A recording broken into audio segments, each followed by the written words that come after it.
Сәлем баршаларыңызға. Бүгін мен сіздермен дәл осындай қайнатпа ыстық сорпаның рецептімен бөлісетін боламын. Салқын кезде, қысты күні, тұмаулаған кезде осы сорпаны дайындап ішсеңіздер, кәдімгідей күш жинайсыздар.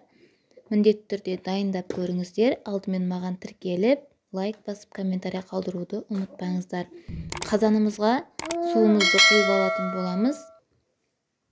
Енді оны қайнағаннан кейін етімізді турап салатын боламыз.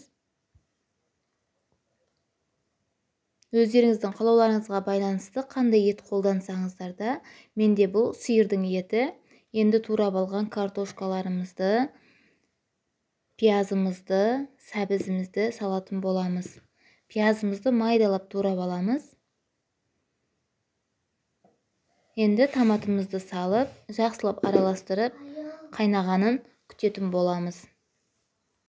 Толық рецепті описание бөлімінде қалдыратын боламын. Сол жерден өтіп көре аласыздар. Кемінде 1,5-2 сағат қайнаса жұмсақ болып, өте әдемі болып піседі. Тұз, дәмдеуіштерді өздеріңіздің қалауларыңызға байланысты салатын боласыздар. Көріп тұрғандарыңыздай сорпамыз пісті, өте ыстық, әдемі болып пісті.